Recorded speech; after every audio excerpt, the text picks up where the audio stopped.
दोस्तों नमस्कार, स्वागत है आप सभी का। अगर फिर से चले जानते हैं राजस्थान की ताजा खबरों को लेकर, उससे पहले अगर आपने अभी तक इस चैनल को सब्सक्राइब नहीं किया तो सब्सक्राइब कर लें, जिससे कि आपको राजस्थान की ताजा खबर रोजाना मिलती रहे।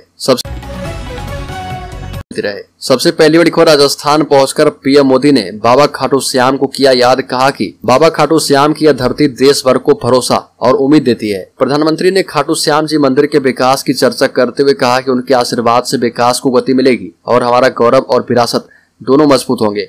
साथ ही पीएम मोदी ने कहा कि अब तक यह धारणा रही है कि शहरों में ही सुविधा रहती है, लेकिन अब गाँव में सुविधाएं जाने लगी है।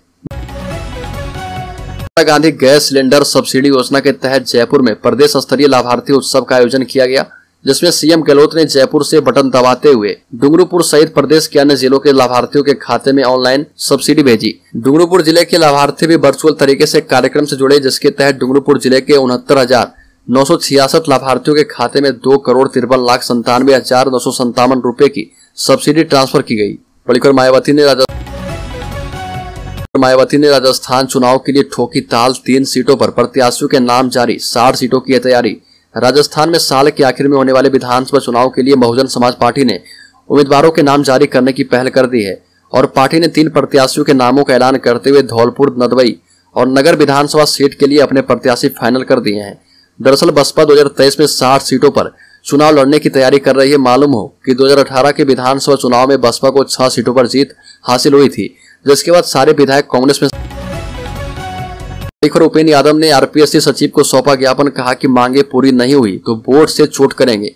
राजस्थान बेरोजगार संघ के अध्यक्ष उपेंद्र यादव आरपीएससी कार्यालय पहुंचे। उपेंद्र यादव ने स्कूल व्याख्याता भर्ती परीक्षा का रिजल्ट जारी करवाने एवं अन्य परीक्षाओं की विज्ञप्ति जारी करवाने समेत अन्य मांगों को लेकर पिछले दिनों में जयपुर में शहीद स्मारक प्रोटेस्ट किया था। उपेंद्र यादव ने नवनियुक्त सचिव को ज्ञापन सौंपने के बाद मीडिया से बातचीत की। इस दौरान उन्होंने कहा कि वरिष्ठ अध्यापक भर्ती परीक्षा का रिजल्ट और व्याख्याता भर्ती परीक्षा का परिणाम जल्द जारी हो। बड़ी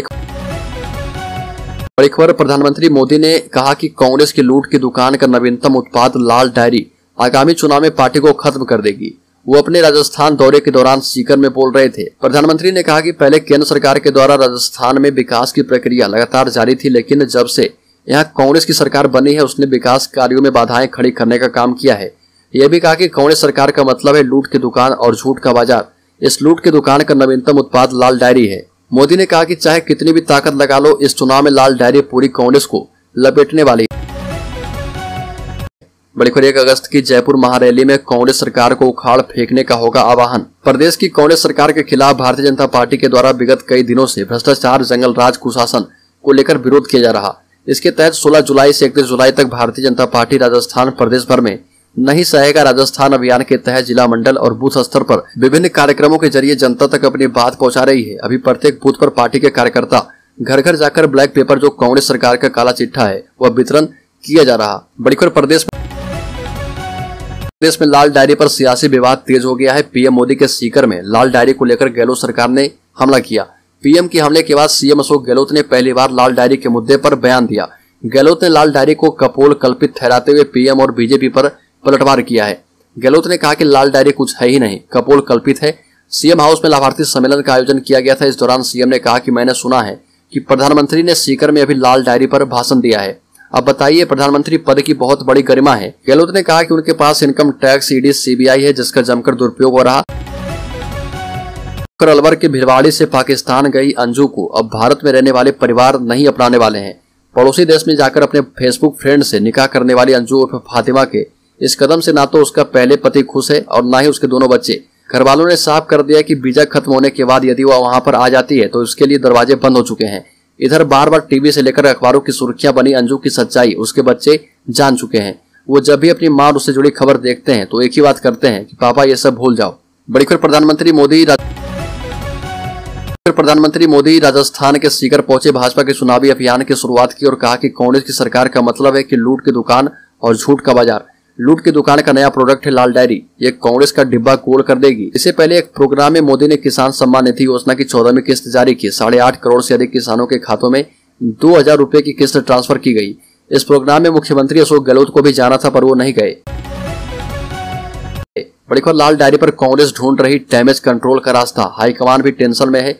एआईसीसी का एक वर्ग मानता है कि गुढ़ा की बर्खास्तगी में जल्दबाजी हुई है। 4 साल के गहलोत पायलट विवाद को 20 दिन पहले दिल्ली में मैराथन बैठक के दौरान सुलझाने का दावा करने वाली कांग्रेस नए संकट में फंस गई है। गहलोत सरकार के बर्खास्त मंत्री राजेंद्र गुढ़ा की ओर से उछाले गए 500 करोड़ रुपए के लेन देन वाली लाल डायरी के प्रकरण ने कांग्रेस के राष्ट्रीय नेतृत्व को चिंता में डाल दिया है। डायरी में छिपे राज बाहर लाने की मांग उठाकर बीजेपी 2 दिन से लगातार राष्ट्रीय स्तर पर इसे हवा दे रही है। वहीं सीकर में प्रधानमंत्री मोदी ने भी इस पर कांग्रेस को घेर लिया। बड़ी खबर, राजस्थान में फ्री स्मार्टफोन और डेटा सिम बांटने को लेकर तैयारियां पूरी हो चुकी है। सरकार 10 अगस्त से कैंप लगाकर स्मार्टफोन बांटने का काम शुरू करेगी। राज्य के हर जिले में अलग से कैंप लगेंगे। पहले चरण में करीब 40 लाख महिलाओं को फोन बांटे जाएंगे। इसमें 9वीं या उससे ऊपर की कक्षा में पढ़ने वाली बालिकाओं, कॉलेज स्टूडेंट्स, विधवा या अकेली रहने वाली नारी और इंदिरा गांधी शहरी रोजगार गारंटी में 50 दिन और मनरेगा में 100 दिन का काम पूरा करने वाले परिवार की महिला मुखिया को प्राथमिकता दी जाएगी। खास बात यह होगी कि सरकार डेटा रिचार्ज के 675 रुपए और मोबाइल फोन खरीद के लिए 6125 रुपए। राजस्थान का सबसे बड़ा डॉन ऋतिक बॉक्सर मुंह लटकाए गली गली घूम रहा। ऋतिक बॉक्सर, जिसे कभी राजस्थान में कुख्यात गैंगस्टर के नाम से जाना जाता था, जो राजधानी जयपुर जैसे इलाकों में फायरिंग करता और खुलेआम फिरौती मांगता था, जिसे कभी 11 शहरों की पुलिस मिलकर ढूंढ रही थी, उसी का अब ऐसा हाल हो चुका है कि कोई सोच भी नहीं सकता। पुलिस अब उसका बीच बाजार जुलूस निकालती है, जिसके वीडियो सोशल मीडिया पर जमकर वायरल होते हैं। श्रीगंगानगर जिले से एक ऐसा ही वीडियो सामने आया है जहां पर ऋतिक बॉक्सर का बाजार में जुलूस निकाला गया। सैकड़ों पुलिसकर्मियों के बीच ऋतिक बॉक्सर अपने मुंह को लटकाए हुए चलता हुआ नजर। बड़ी खबर, जंगल सफारी के लिए राजस्थान में पुरानी जिप्सी होगी बंद। राजस्थान में जंगल सफारी का मजा दे रही जिप्सी गाड़ियों का सफर समाप्त होने जा रहा। इस गाड़ियों के स्थान पर नई गाड़ियां लोगों को सफर करवाएगी। इसके लिए वन विभाग के द्वारा टेंडर प्रक्रिया शुरू कर दी गई है। पिछले 25 सालों से जंगल सफारी को जिप्सी के द्वारा करवाया जाता था। वन विभाग के द्वारा बड़ी खबर, केंद्रीय मंत्री बघेल पहुंचे उदयपुर। लक्ष्यराज सिंह से की मुलाकात, समसामयिक मुद्दों पर की चर्चा। सिटी पैलेस म्यूजियम में भी गए बघेल। केंद्रीय स्वास्थ्य एवं परिवार कल्याण मंत्री एसपी सिंह बघेल ने मेवाड़ के पूर्व राज परिवार के सदस्य डॉक्टर लक्ष्यराज सिंह मेवाड़ से सिटी पैलेस में मुलाकात की। बघेल और डॉक्टर लक्ष्यराज सिंह के बीच सिटी पैलेस में ही पिछले 6 माह में यह दूसरी मुलाकात है। मंत्री बघेल और डॉक्टर मेवाड़ के बीच करीब आधे घंटे चली इस मुलाकात के दौरान देश के विभिन्न समसामयिक मुद्दों और मेवाड़ के गौरवपूर्ण इतिहास पर चर्चा हुई। इससे पहले केंद्रीय मंत्री बघेल ने सिटी पैलेस म्यूजियम में मेवाड़ के प्रतापी महाराणाओं के अद्वितीय इतिहास